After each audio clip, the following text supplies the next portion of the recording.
All right. I guess we are now officially live. Sorry, I've been working on this for the last 3 hours, ever since I got kicked out of where I couldn't sign into our new StreamYards, our new streaming service. So you'll forgive me here. Let's see. Get this all, make sure we're all up and running. All right. See, people should. All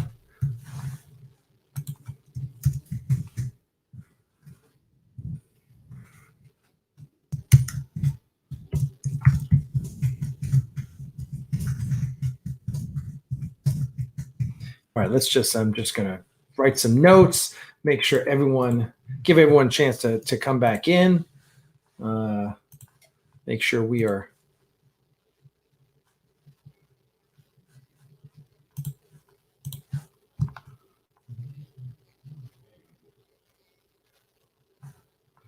There we go.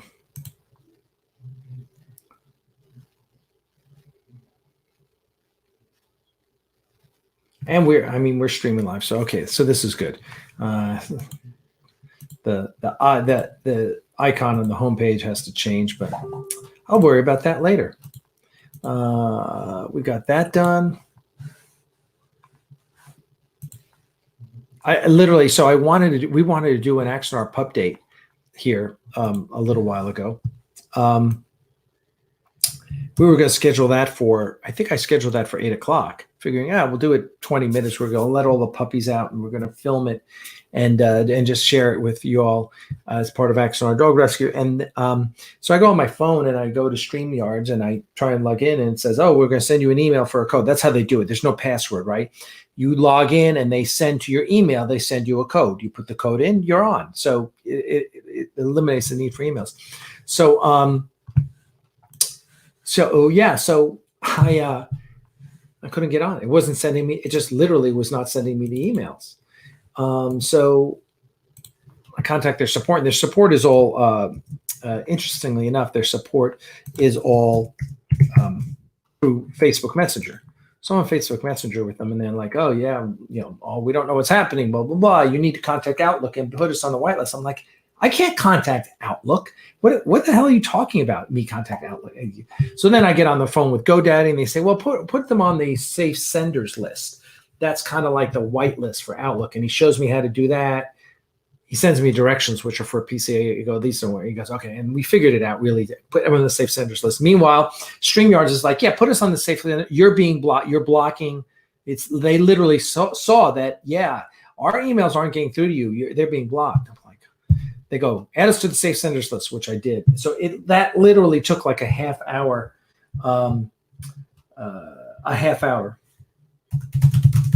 There's Val Snyder. A half hour to get for the emails to start making their way through. And I asked for it so many times. I got like 20 emails saying, hey, we're back. I'm going to tell this buddy of mine.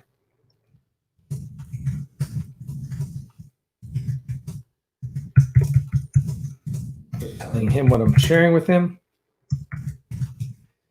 I made a friend very happy. So there we go.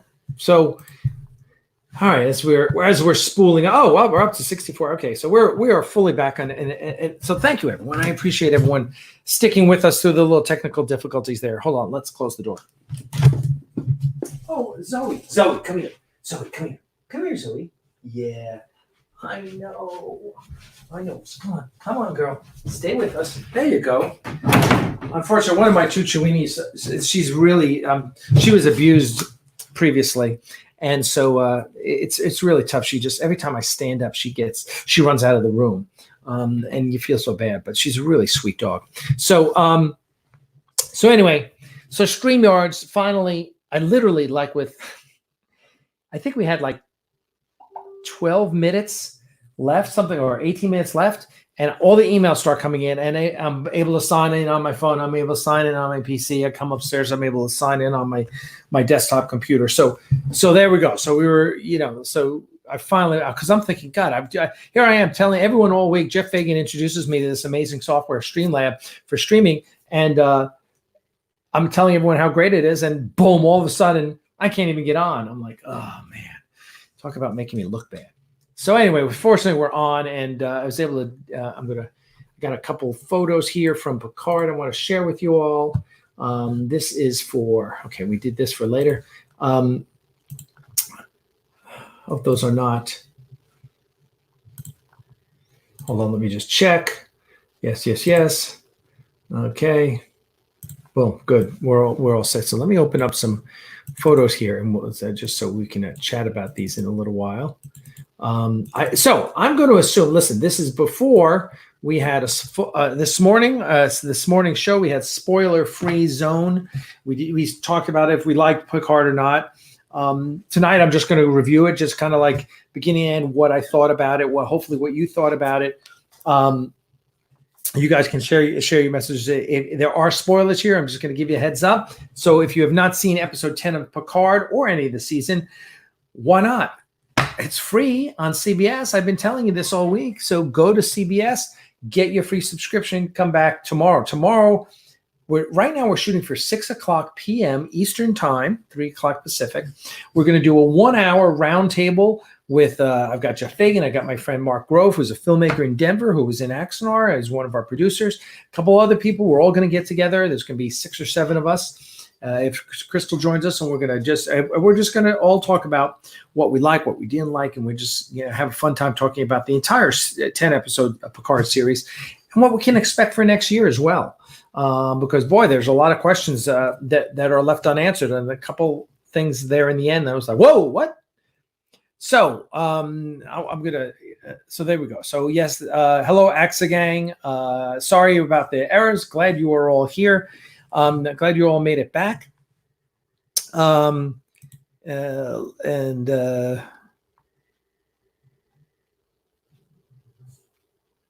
Yes. Yeah, you needed FFI editor. What I told you, you saw it. You saw what this was all about. That this was going to be about Picard. What was that? Is that Pee-wee? I think I've got it. My little dog's knocking at the door. I swear. What Pee-wee? What Zoe? Is that Pee-wee knocking at the door? Yep. Literally, my dog knocks on the door to get in. Come on, Pee-wee. There he is out there. Yeah. Literally, my dog was knocking at the door. That's how obnoxious. What? Pee-wee. Everyone knows Pee-wee now. So yeah. So let me just get set up here. Pee-wee, did you get caught up in my mouse cable there? That's my headphones and too many wires. I know I should have a wireless everything, right?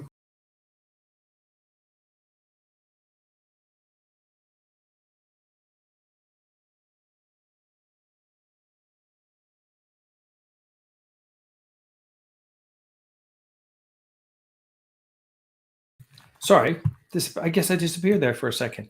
Whoa, what happened? Did I lose? Okay, there we go. The count's back. So I hope you guys all had time to see episode 10. We watched it last night, and listen, as I've told you all along, I enjoyed it.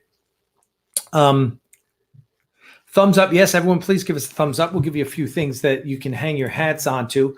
Let's see. Oh yeah, of course we'll do this.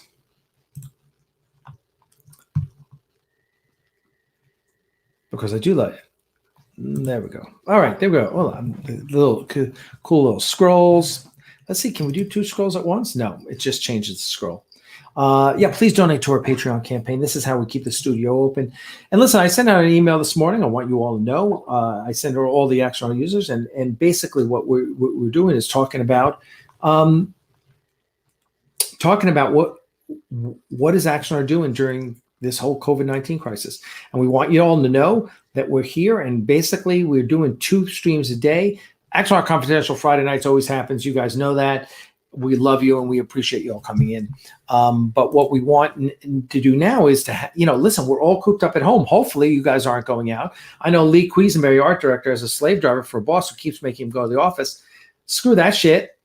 Everyone should be staying home right now. And what we want to do is be your come on. Hey, we can sign on and hang out with the Axa family, right? That's what we want you guys to be able to do.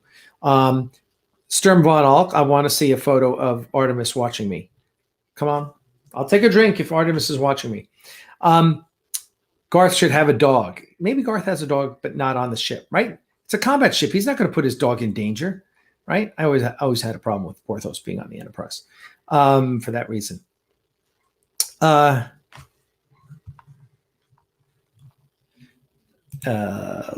Lissa Beck says, Pee-wee is so cute. My parents found a long-haired chihuahua when our pups got out. She's back home now and apparently is a sweetheart. Well, that's cool. That's awesome. Pee-wee Unplugged. Yeah, I guess I should have a Pee-wee as one of our.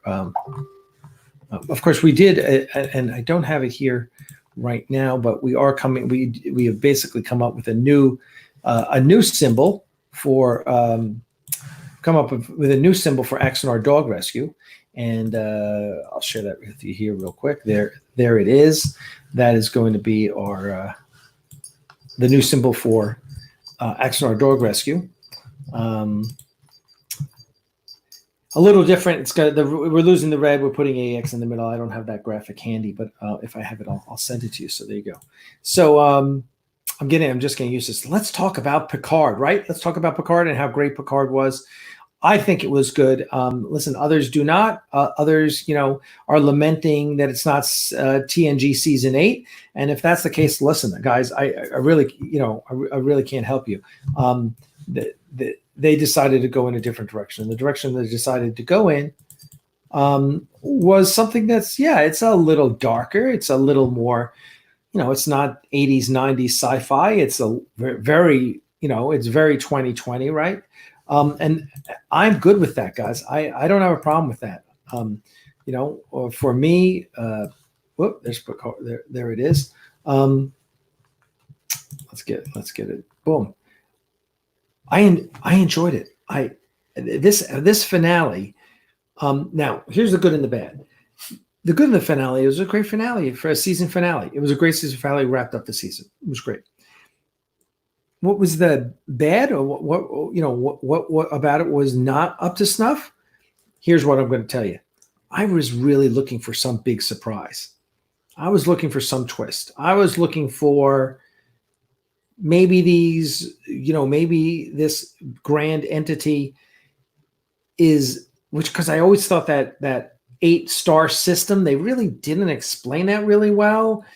And so why do we care about that? And it's a warning or it's a notice? And then how does that have to do with what does that have to do with the sentient race of synths from other galaxies, whatever it was? I wasn't really comfortable with that. I never felt that they really did justice to that. So I was hoping that maybe the big Grand Confederation of synths out there, it would have been a nice twist if they had come and they were like, no, our job is to find ways to coexist with organics. So no, we're not going to be, you're not the destroyer. You're maybe the destroyer of the old ways, but the new way is that we coexist. And that would have said something, right?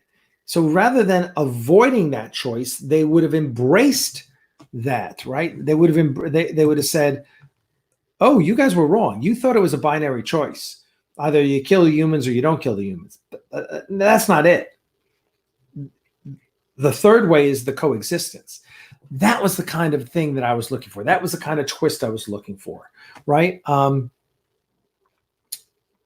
Yeah, so there you go. So that's kind of that was my disappointment, because what wound up happening in the finale, which all good, again, loved it, was it was a little formulaic.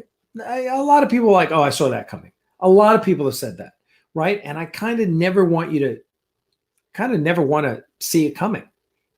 I want it to be interesting and unique, right? Ezra Harden says horrible show, and I'm sorry, man. I just can't agree with. I just can't agree with that assessment. I just don't think you can say it's a horrible show. You may not like it, okay. If you don't like it, we can live with that. You know, if you don't like it, God bless. We understand. Everyone's entitled to their opinion, but it's not a bad show. You can't. It's well written. It's interesting. It's engaging. The character development was strong. The story was compelling. Tied in a lot of stuff from canon, which is a great nod to the fans, and it wasn't done like fan service. So, yeah. So I think you may not like it. I can't. Oh, sorry. Oh, hey, tonight's drinking game brought to you by RM Rose Fire on the Mountain Cinnamon Whiskey. Tonight's drinking game is when I yawn, you all have to drink. It ain't just me drinking this time. You all have to drink. Okay, so first yawn of the night is the first swig of cinnamon whiskey, but I want to see you.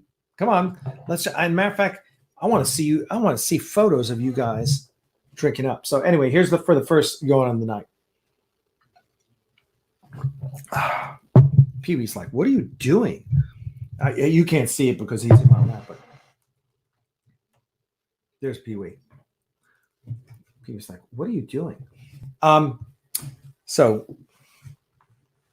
well, and let's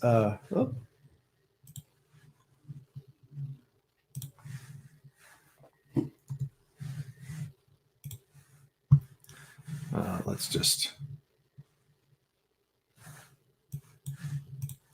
Is there no way to make that? I guess not.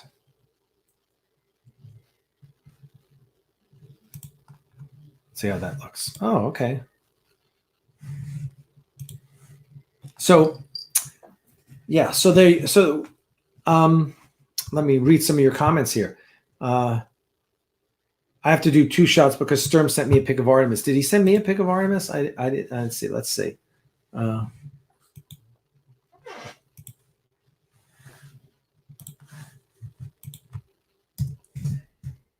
Okay, sending me porn, and by porn I mean Warhammer. I'll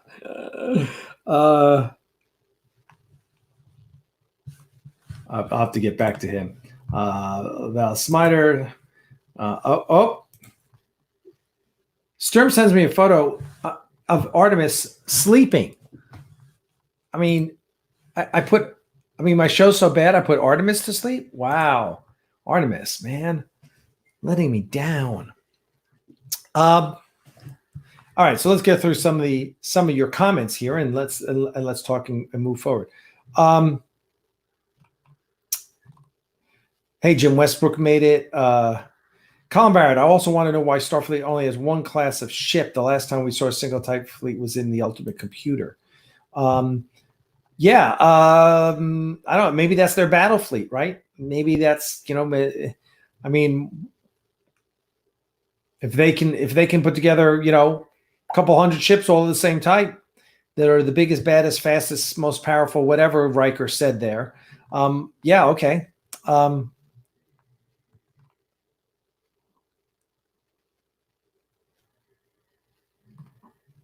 Sturm says lots of loose threads.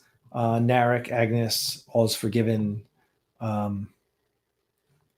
Yeah, and the grand entity. Yeah, I know. It was like, what? Mechanical tentacles? What the? This is the sentient synth intelligence. I don't know what it would just. It just hit me as a little weird. Oh, by the way, we have to address it since all the way back in the beginning. It's gone. Well, fortunately, I saved it. It was from the other stream, and some guy was taking us to task because he said you placed yourselves in the Kurtzman timeline, and I'm going, since when? What are you talking about? Have you even paid attention to what we're talking about? Axanar is not in this Kurtzman timeline. Axanar is firmly in the original timeline. Original timeline is Enterprise, TOS, TNG, Deep Space Nine, Voyager. That's the original timeline. Kelvin timeline, something different. Kurtzman timeline, something different. Let's just admit this is not this all does not fall in the original timeline. Okay, as soon as and I would have argued that it would have fallen in the original timeline if when Picard had walked into Starfleet headquarters and looked up, we didn't see the Enterprise. The original series Enterprise was not the original series Enterprise. It was the Pike Enterprise from Discovery. So that immediately made me say, oh, okay, this is in the Discovery timeline. This is not in the, which is a shame, but what are you going to do?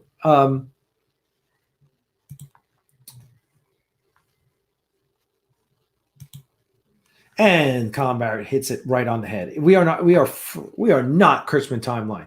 Again, once you place things in an alternate timeline, it gives you so much credence with the fans, so much credibility with the fans. Wrong word, sorry. Because all of a sudden we were like, okay, alternate timeline. Okay, this timeline, here's the original series timeline. Here's the Kelvin timeline. And over here is the Kurtzman timeline. So it's 3 different timelines. And then over here is like the Mirror Universe timeline, right? So you got 4 timelines: Mirror Universe, original series, Kelvin verse, Kurtzman verse. Cool, right? Once you do that, once you take those, once you don't try and shove, oh, this is part of the canon down my throat, you got a lot of latitude with what you do, because you're giving the fans the safety of saying, well, it didn't happen in my universe. It didn't happen. I'm a TNG guy and it didn't happen in my universe. So that's a lot of credibility. And I really wish if I could say one thing to Alex Kurtzman, who I have enormous respect for. Unlike a lot of people, I have enormous respect for Alex Kurtzman. And it's all because, let's put it this. Here's what I did on Axanar. Here's what Kurtzman has done, right? That's probably generous to me, right? But Kurtzman is spending literally hundreds of millions of dollars, and there may have been mistakes made. You know, it's like federal government. Mistakes were made. All right, mistakes were made. All right, I'm not going to hammer him for it because the first 2 seasons of any Star Trek always sucks, right? So Discovery, if you didn't like Discovery, you can literally write that off and say, listen, Picard is the first Star Trek TV show which right out of the box is awesome. Its first season. Never happened before. So that's my take on things. You may disagree, and that's totally cool. Write it in the comments. Okay. We can argue about that. Let me go to, let me find another. So that is, hold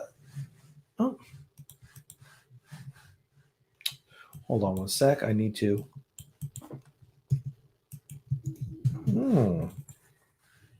That's interesting.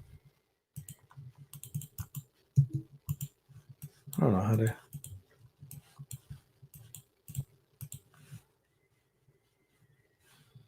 Now I'm kind of stuck in. Hold on. Let's force quit preview. Yeah, force quit it. There we go. Now we're back, and we're back. Selective says, I think season 1 and 2 of DS9 are awesome. Well, look, I won't say they're awesome, but by DS9, we got to the point where the first 2 seasons didn't suck like in TNG. Listen, outside of Measure of a Man, first 2 seasons in TNG suck. It's bad 80s sci-fi. All right? Gets good in season 3. DS9, it's not that the first 2 seasons suck, but it took them a while to get their footing, right? Voyager, same thing. How long do we have to deal with the Kazons, right? Enterprise, same thing. Season 3 is great of Enterprise, but season 1 and 2, they're not great, right? They don't necessarily suck. I said first 2 seasons always suck. Not true. They're always trying to get their legs, right? So yeah. So there you go. Listen, we're not giving anything away. This is not a spoiler-free zone. There are spoilers. So I guess I should create a spoiler warning, right? I'm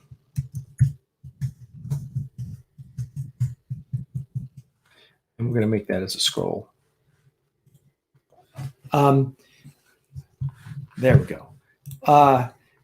So spoiler warning. Let me look back because I missed some of your comments. Yeah,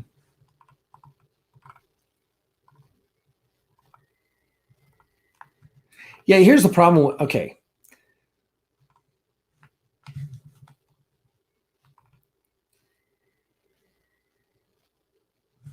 Oh, Sturm says that Artemis was running with the big dogs for 2 hours and she's wiped out. Well, that's okay. We appreciate that. This is, of course, our favorite little doggy. Artemis, one of the dogs we saved of the 13 puppies, who is now with Sturm von Ulk and his daughter Lauren, and we're very happy about that indeed. So that is good. That is good news. Well, Alan Copeland, Alec, who would you like to see in charge of Star Trek instead of Kurtzman? Well, listen, that in a way that's that's kind of presumptuous, right? Because your statement in itself is implicating that Kurtzman's not doing a good job in charge of Star Trek. Now, listen, I'm not happy about certain stuff, right? I've been clear. I'm not happy that they're trying to tell us it's in the original timeline, in the prime timeline. It's clearly not Discovery, right? Picard, you can almost make that case. I hated the Klingons. We all know that, blah, blah, blah, blah. But who is going to take charge of Star Trek? I always want Brian Fuller, right? Because I think Brian Fuller is awesome. But let's face it, Brian Fuller would not have given you the Star Trek you wanted. You may think he would have, but he wouldn't have, because everyone wants to do their own take. That's really, really important. So anyway, who would I like to see in Star Trek instead of Kurtzman? Me. How's that? But Kurtzman, I think Kurtzman is doing a respectable job, and I know a lot of people don't feel that way. And maybe that's a little it's strange to you coming from me, who got sued by CBS. But I'm sorry, I'm going to give him his due. Everyone drinks. Everybody drinks. Alec yawn. Everyone drinks.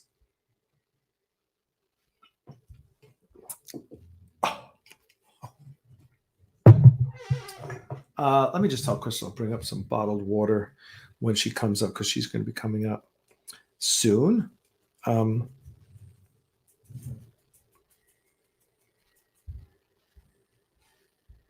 Maybe too late. I hear her padding upstairs.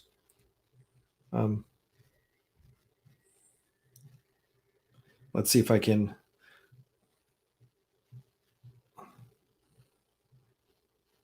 Hey, sweetie, can you please bring me some water when you come up? Send her that message. Well,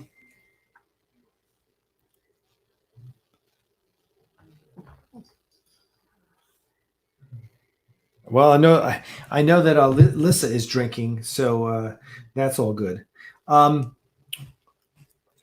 J. Michael Straczynski should be given a show. Yeah, I agree. J. Michael Straczynski is awesome. So let's talk about Picard. Let's just go through Picard and talk about it. So, we're faced with Picard has now been basically kept prisoner. All right.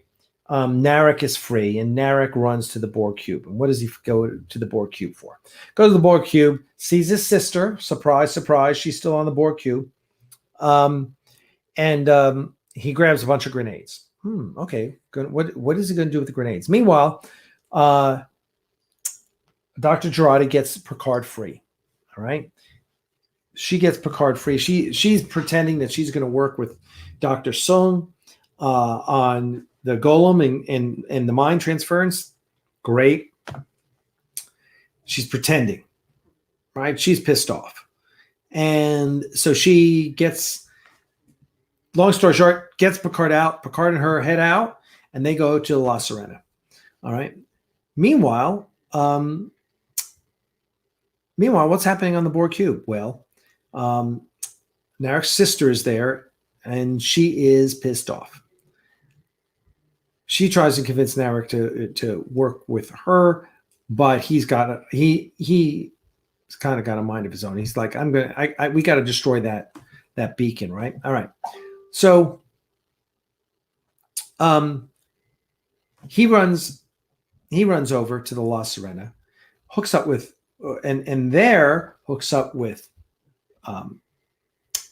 with Seven and with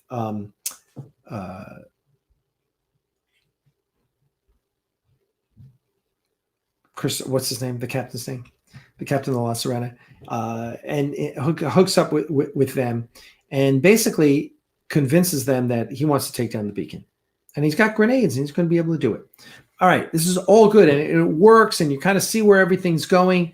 Obviously, Picard wants to try and convince Soji, don't do it. There's another way. But Soji's sister, of course, Sutra, has basically poisoned everyone by showing them, oh, here we go. Oh, God bless you. Thank you, thank you, thank you. Yes. Already had a couple shots. And that was the thing that I kind of, was like, that was kind of formulaic. By the way, everyone say hi to Crystal. Mm-hmm. There's Crystal. I'll come out. It's just easier. Hi. There you go. Get the bags under my eyes. See, look at that. I don't know why you slept all day. Oh, good. I slept like 45 minutes and then up and then 40 minutes up. So, somebody's really loud at 10 o'clock in the morning. Yeah, damn live stream. So anyway, what we get is a showdown. Yeah, and you knew this was coming. You get the showdown over the beacon. Also, and Narek is working with the La Serena crew. They all come up with a plan. How are they going to get these grenades in? How are they going to blow up the beacon? Right. This is the beacon that's sending signals to the synth universe, the universal beings, whatever they are. So Narek and the La Serena crew head out. Meanwhile, Picard and Jurati are heading back. So they wind up in the La Serena. The La Serena crew winds up going to confront Sutra and to hopefully blow up the beacon. And I'm okay. And at this point, it's all working okay. I got no problems with everything that's happening, right? Nothing, it's kind of like, all right, this is kind of what I expected. There's nothing really mind-boggling here. There's nothing that's blowing me away. Okay, I got it. It's good. We love all these characters, right? We see where they're going. Although Elnor definitely wanted to kill Narek with good reason, right? With very good reason. His sister killed you, and he makes it clear in no uncertain terms he wants to kill Narek. Good. Keep that tension going. It's all good for the drama, right? So anyway, they all get to the settlement. Picard and Jurati, meanwhile, are over at get back to the La Serena. All right. They take off in the La Serena, Picard piloting the vehicle, that was all very well done, right? It was all very well done. It was Picard, let's see. Well, let me get that photo up again for you. Hello.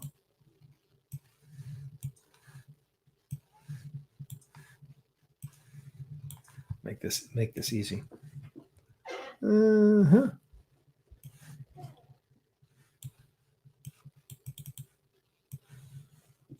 these are. Yeah, here we go.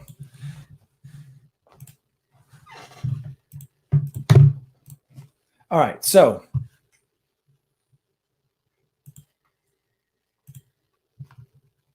there we go. So Picard and there's some good lines. Jurati says to Picard, "Make it so." That's kind of cool, right? And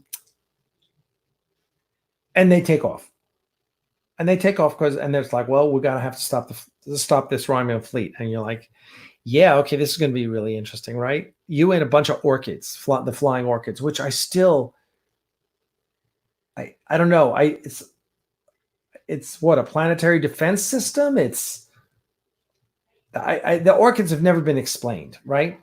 Who made the orchids? Are they naturally occurring? What do they react to? I don't know. I never was crazy about the whole orchids idea. Hey, $2 super chat from Adam Vera. How are you? He says, hello, Crystal. By the way, Crystal has 2 S's in it. Thank you, Adam Vera. We appreciate that greatly. And I sent out your package today. Hopefully you got the emails letting you know that it was being shipped. Lissabeck says they are in subspace, was my understanding. What? No, I don't think so. No, there's no episode 11 or 12.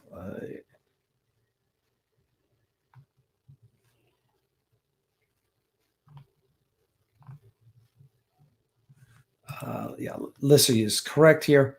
Why is because Jeff Clark says, why is Picard afraid in weekend situation? We've seen him beat regularly. It's not well done.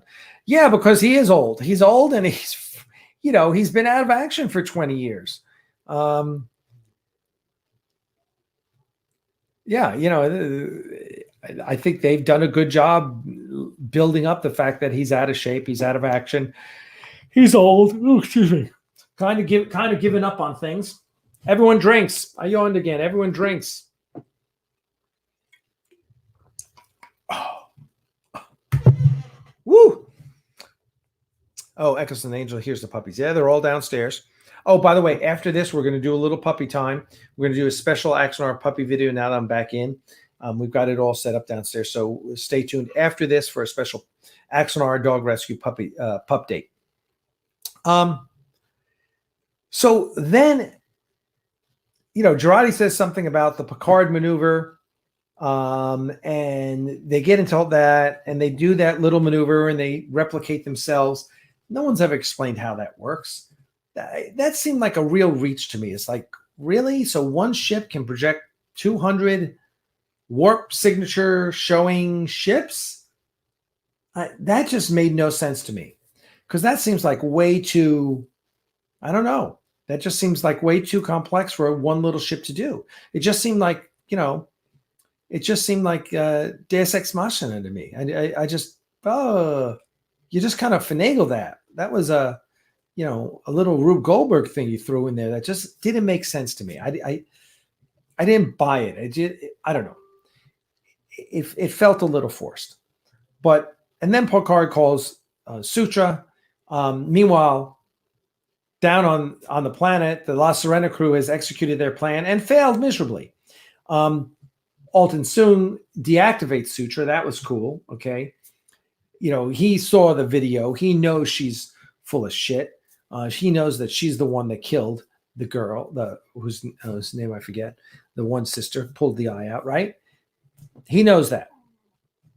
So he deactivates her, and that was cool. I like that bit. La Sirena crew comes, tries to throw the grenade, doesn't work.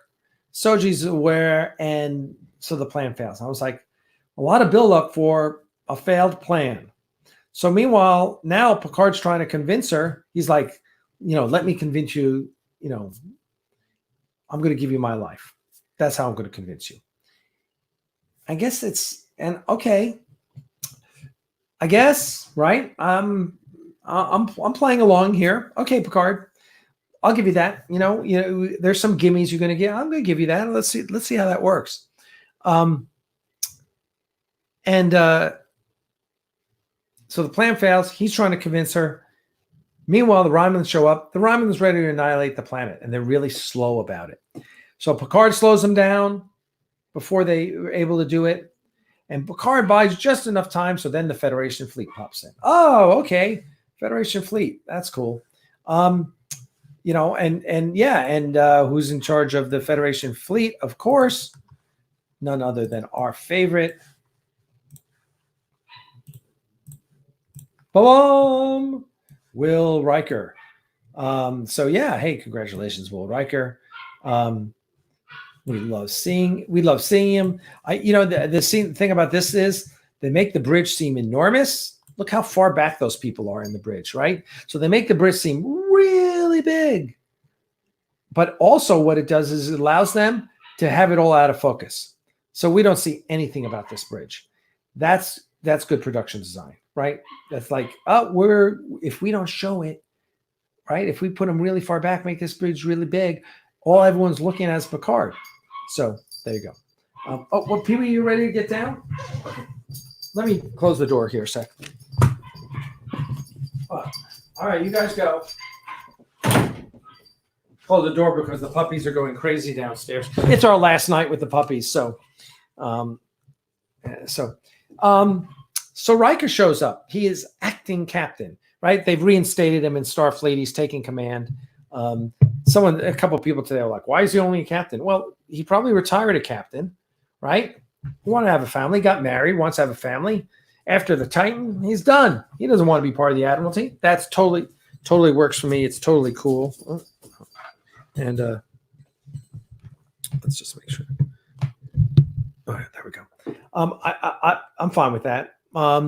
They put Riker in charge of the fleet. That's great. And I don't know. He said some kind of class ship. I didn't even what kind of class ship did he say they were? And they're bigger, powerful. Jerk drop. I wish he had said that. That would have just been so epic.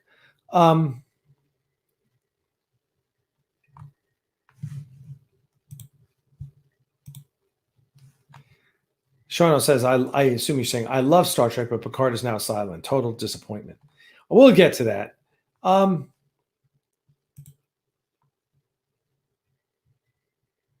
Yeah, good point, Colin. That's very good. That's very well done, right? Very well done.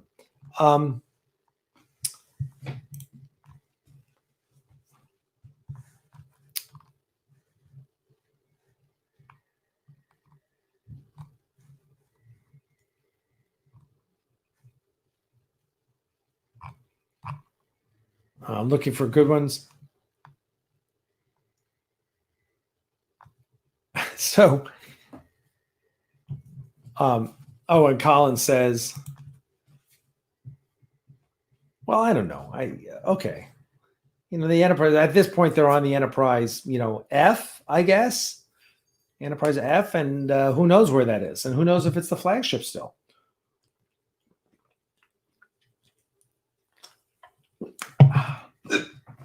Excuse me. Gotta stay hydrated. So Riker arrives, and we get a standoff between Riker and O. Excuse me. Tamlin Tamita, who I loved her since Karate Kid 2. Always thought she was gorgeous. She's been in so much good stuff. She's absolutely beautiful and incredibly talented actress too. And I think that we've seen that because she's really been a badass in this series. And but man, it sucks for Starfleet. You've been in Starfleet, right? You've been infiltrated by a Romulan, half Vulcan. Yeah, that sucks. You guys better check your procedures again. Jeff Clark says you don't like Seth MacFarlane. That talk about blasphemy, my friend. That is blasphemy. So anyway, all right, back to the story. So Riker gets there. They face down the Romulan fleet. Meanwhile, Soji activates the beacon. Boom, the portal starts opening, which is like, oh, a portal. Oh, the beam into space and the portal. Okay. Yeah, again, not particularly original, but well executed. I'm going to give it to Siobhan and company. It's all very well executed. I appreciate it all. So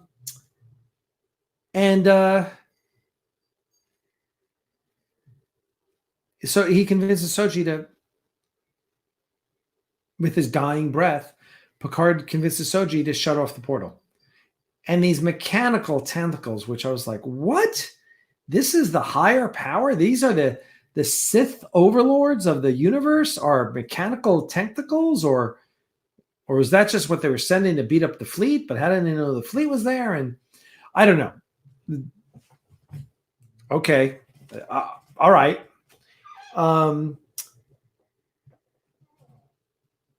So Picard gives his life. It's sad. The portal's closed. Soji's learned her lesson. And they beam Picard and Jacardi off the La Sirena straight down, and Picard dies with all his friends around him. Okay. Spoiler, Picard dies. Unspoiler. We all know there's season 2's coming. So, and they haven't changed the name of it, so I'm guessing something's going to happen at this point. All right. So up until this point, it's all just pretty formulaic. There's been nothing interesting, nothing. Oh, let me rephrase that. Meanwhile, back on the Borg Q, Narek's sister, whose name escapes me at the moment, Narek's sister. Wait. Urgent message here. Let me make sure I see this urgent message. Artemis is now in front of the TV.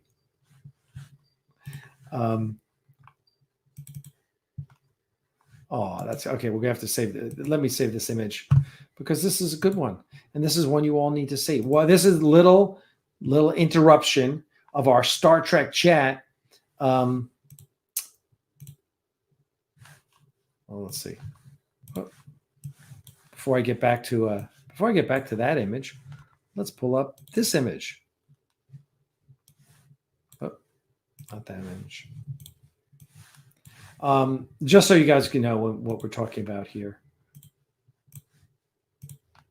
Oh, look at that. Look at that, sweetie. That's Artemis. That's one of the final two Fosters we had. Of the 13 that we rescued, 14, including the mama. Artemis and Sable stayed with us till the end.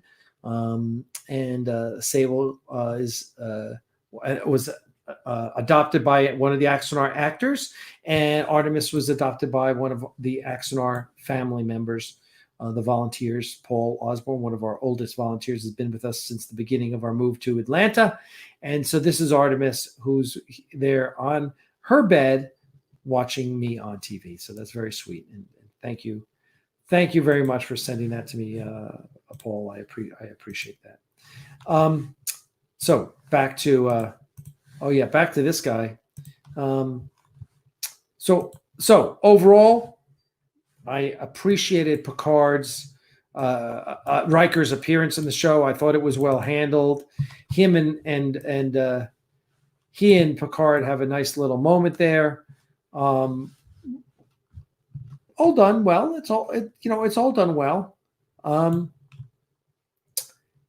then it's Picard's aromatic syndrome, and I think it's real interesting. Did you notice that they have never referred to it as aromatic syndrome in this series? They've said he had a terminal illness. They said he had a brain abnormality. They never said it.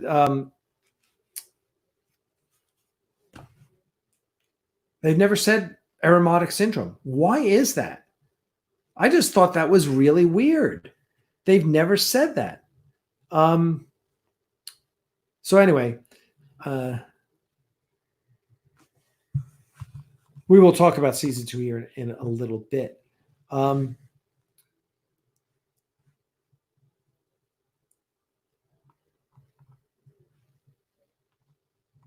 Okay, and now here, JC Cardenas, I'm going to post you it up because this is what I was getting to. So now Picard dies among his friends, right? And it's a good death, and it's handled well. I appreciated it. Oh, let's do this. So well done. And then we see this great scene between Data and Picard. Picard wakes up, and there's Data, and it's the younger Data. So I'm sure they were using some good anti-aging software there because he looks pretty good. He doesn't look exactly like he did in Nemesis, but they're doing a good job here, right? So they just definitely spent the money on the software. I'm going to disagree with everything else you say here. I agree that was a brilliant scene. It's Data talking about mortality and what it means to be human. It's him explaining that, yeah, this is his memory. This is his consciousness that was implanted in B4, right? So his consciousness was transferred to B4. We want to thank Ensign Ricky for his $5 super chat. He says, McFarlane proved to the world that you can take an age-old aesthetic, polish it up, and make it both enjoyable and presentable in today's sci-fi world. Yeah, yes, you can. I'm not sure that series works without the humor, to be honest with you, and without Seth MacFarlane, right? So there you go.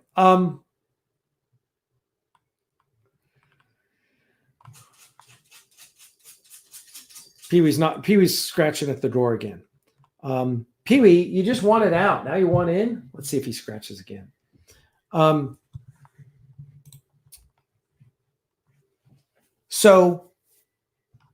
I don't disagree with you. Thank you for the super chat, Ensign Ricky. The stuff between Picard and Data at the end of the series, it is really well done. And whatever you may think of Picard and the series in general. Oh, I was going to say, I didn't think he knocked the door open. What, you want back up, buddy? Yeah, all right, come here.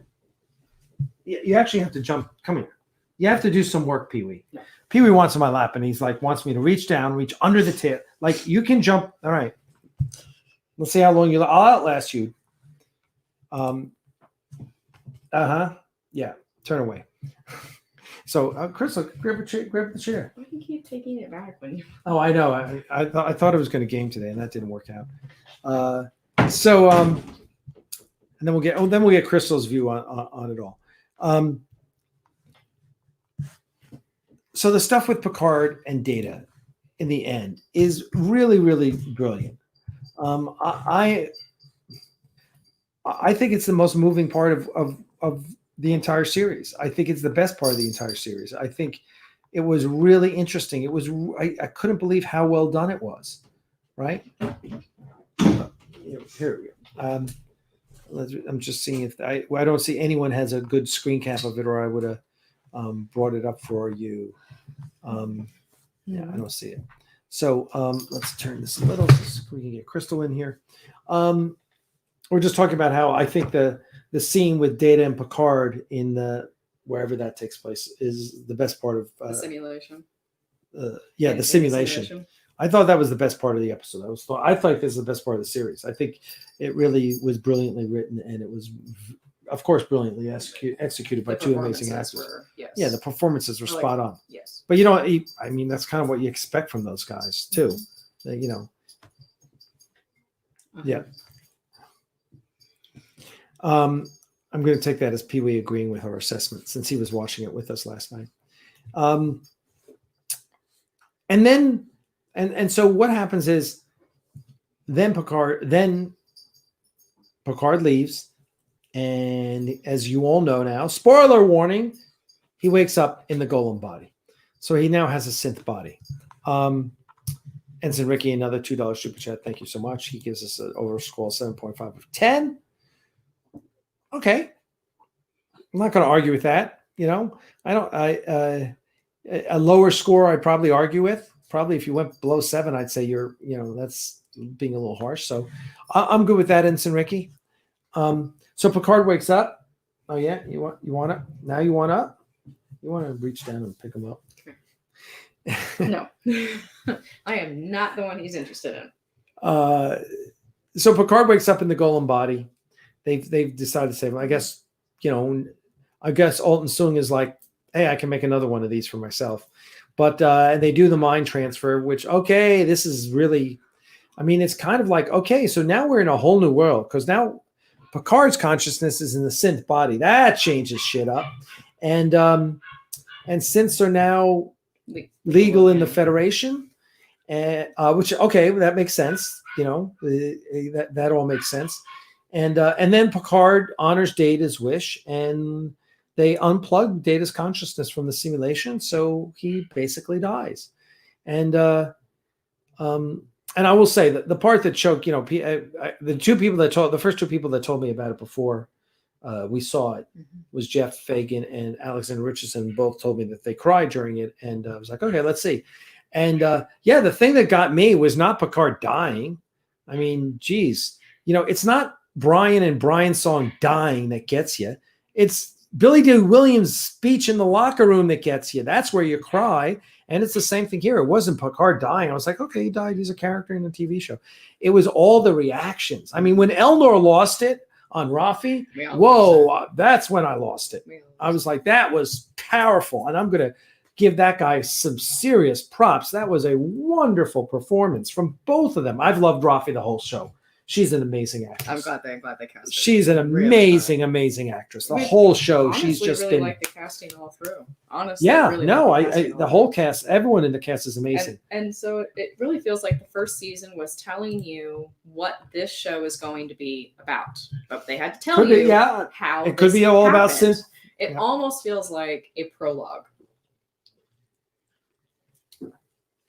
Well, and it certainly was a first chapter, right? It was first, Now the story starts. Right. Now it's kind of like, it's kind of Star Wars, right? Star Wars is the hero's journey. So the first stage of the hero's journey is taking the hero and making him a hero. Mm-hmm. He comes from nowhere and becomes a hero. That's what Luke Skywalker does in Star Wars. He goes from farmer boy to hero of the galactic rebellion. Right? Okay. All right. Don't make me work for this, buddy. And in the way Picard starts at the beginning of the series, Picard is dying. Not Picard. He's dying. He's resigned. He's pissed off. He's given up, basically. So this whole series has been about him coming back to begin the Picard that we know. I mean, and really, how do you give up being who you are just because your body starts to fail? Well, he had a lot of reasons to give up, right? The whole thing with the fleet, the rescue fleet, and right. But until it became about saving somebody else's life and one more fight that had to be fought, he just stayed there. He just stayed on the farm. And he needed a mission. He needed a mission again. Yeah. And it's like, what have I been doing? This mission's right. been, So so it was really well done, and there is some real interesting banter there at the end. Like he's like, "You didn't make me immortal, did you?" And they're like, "No, you're going to die." He's like, "Well, I could have used an extra 10 or 20 years." So that was all kind of fun. They could still go in and do that. Though. Yeah. Oh yeah. Or they can always reprogram. So that was kind of funny. And then a couple of you bring up, and now the last thing we're going to bring up before we let's see, did I let me get that. So let me then the last thing we need to talk about, which I just found out something fascinating, is this. Right.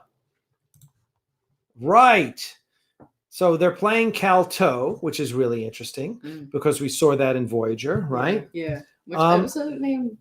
Wasn't that a game 7 and 9 liked? No, that was a game Tuvok liked. Okay. And Tuvok played Calto very well. And he was teaching Harry Kim and kicking Harry Kim's ass all over the place playing Calto. And then 7 of 9 comes up in the middle of the game and takes like one piece and change, and boom, and like totally wrecks Tuvok's life. It's like, she's like, oh, this is like a child's game. Boom. And boom, she wins the game, and it's amazing. So that was a funny series. So that's why the Calto game is in there. It's really interesting. But they're holding hands. Yes. Oh, wow. And you know what? That was totally ad-libbed, I found out. That was not part of the script.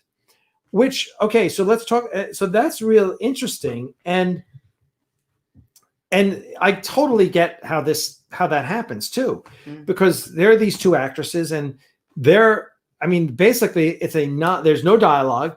We've got them on a long shot. It's kind of a medium shot. You're not close up to them. They're setting the stage for what's happening in the La Sirena and this big pullback. And whatever they're talking about there, what one of them or both of them, based on what was going between them as actors, felt the need to grab the other's hand. And we don't know why. We don't know the motivation or what was behind that. But it was ad-libbed, and I'm sure it was ad-libbed because that was just in the moment for them. That's what came out. Or they're really smart about having a bigger storyline in season 2. So we'll see. So anyway, a lot of good stuff, and we end with Picard saying, "Engage," just like the first episode of Next Generation ended. So there you go, and so was it a 10? Nope. The finale, I would put the finale somewhere between 8.5 and 9. I think it's a lot about, you can tell that there were scenes that were written very clearly. This happens a lot. There are scenes that are written very clearly. This is the scene we're writing this episode for. There are scenes that are clearly more thought out, more depth. We're always going to be there probably from the beginning, or the ones that everyone's like, no, this is the one that has to stay. We have to write around this. And that's kind of how a lot of this feels like. Okay, how do we get Picard to be here? Dialogue, insert shot. It's not very poetic, but it gets you to where you need to go. And that's kind of like a show finding its stride. This is basically how it happens. It's just why I always expect to see so much more in season 2 and season 3, especially when it comes to a sci-fi show like Star Trek. Just can't see. I told right. She will confirm that Jeff Scott sent me porn. Yes, he did. Yes, he did. A bolter from Warhammer, which is a bolt gun from Warhammer. So let me just check. I'm just gonna check us out on Facebook. Yay. So yeah, we're doing. Oh wow, we got 24 watching on Facebook. That's pretty damn good for Facebook. But Friday night, and listen. So anyway, there. I don't know what on a scale of 1 to 10. What's your range? 7, 8. 7, 8. Okay. 7, 8. She's a harsh critic. Yes. But there's room for improvement, but there's no point where you're like, it doesn't catch you. You still want to know what happens next. You still want to watch these performances. yes. Period. And that's the point. Yep. Yeah. Yep. Yeah, I agree. It's easy. Listen, I think that the thing about Picard is it may not be the Star Trek you wanted, but let me tell you, it's good. It's good Star Trek. Right? It may not be exactly what you want, but it's good Star Trek because it hits all the themes of what Star Trek is all about. Oh, let me get rid of there we go. We want to see Crystal.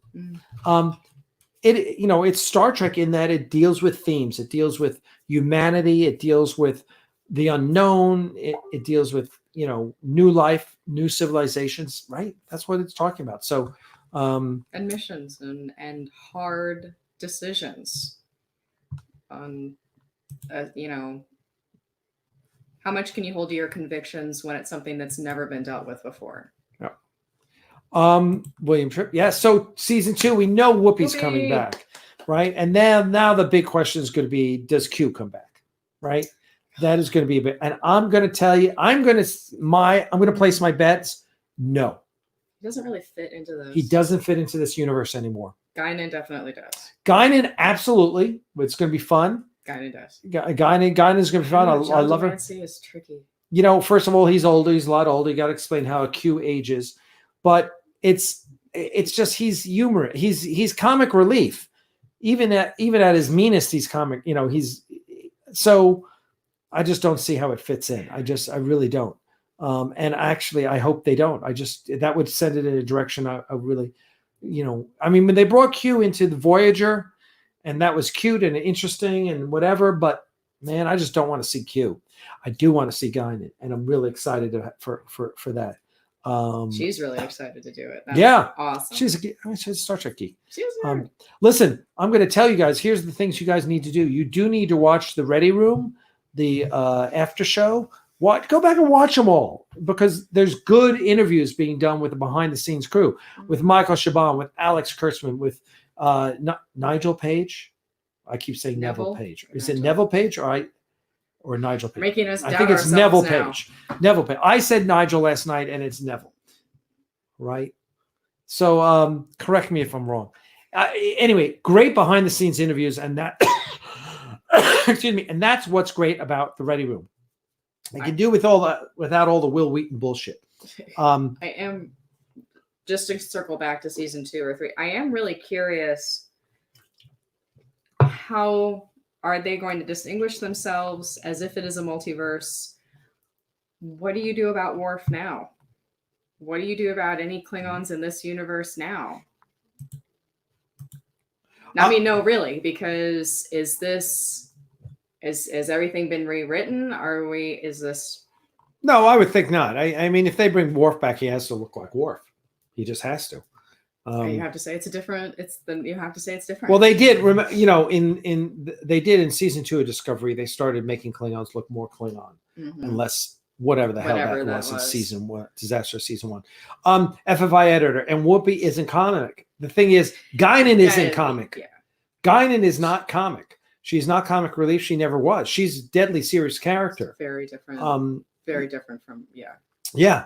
And she is kind of the she's the I don't want to say the soul, but yeah, she's the sage, old wise.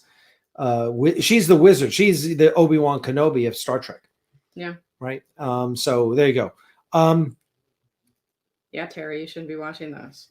Yeah, Terry, what are you watching this for? Go watch it. Now, listen, I'll tell you that I don't mind spoilers because the review and honestly, if you really thought about, if you saw the first 9 episodes of Picard, none of the finale is a shocker.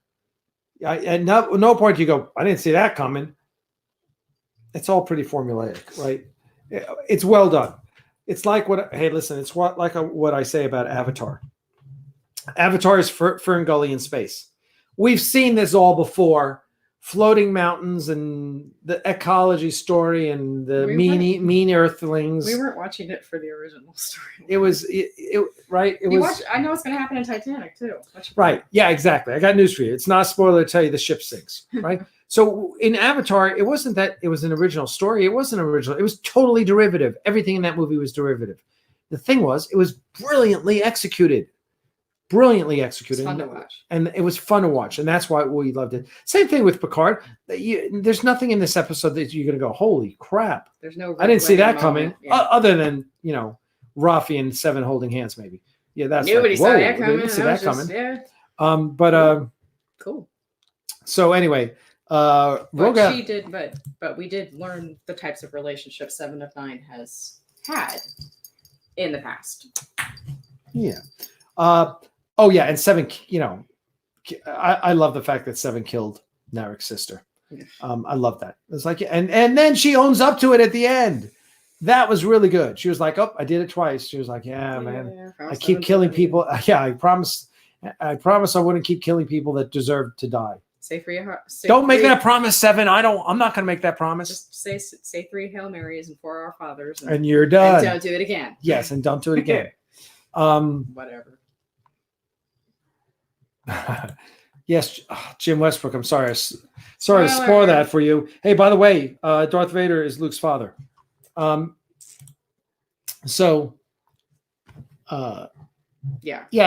think that's a good. I think that's a good. So there you go. So that's kind of like our take on Picard. If you haven't seen it, you certainly should. Remember, it's free right now. You can get a month free of. I think it's a month free of CBS All Access. Use the code GIFT GIFT, all capital letters, to get a free month of CBS All Access. It's certainly worth it. We are going to thank you very much. Now, listen, tomorrow at 6 p.m., yes, Mark, we are going to have a special. Rafi and 7, we're going to have a special review, kind of a group chat review of Picard, of the finale of the whole series. With some of our live stream regulars. Lissa's going to be there. Jeff Fagan will be there. My good friend Mark Stephen Grove will be here, who's a filmmaker, and I'm really excited at things we're going to be doing with Mark. Mark Kamen was one of the crew members. He's in the trailer, in the Axanar trailer, which I assume you all saw. Hopefully you all saw it. So we're gonna have basically 6 different people, 6 or 7, if Crystal joins us, talking about Picard. Have a little roundtable. Have some fun with it. 6:00 p.m. Eastern tomorrow. Okay. We will not be doing morning trek tomorrow because we are taking the 7 little puppies to Augusta, Georgia, 2 hours away from here, to get them on the path to Wilmington, North Carolina, where they're all going to wind up. Some of them have homes already, and the rest will, because they're the most adorable little puppies. Adorable. What? He's trying to lay his head down. Oh. Keep moving your chair.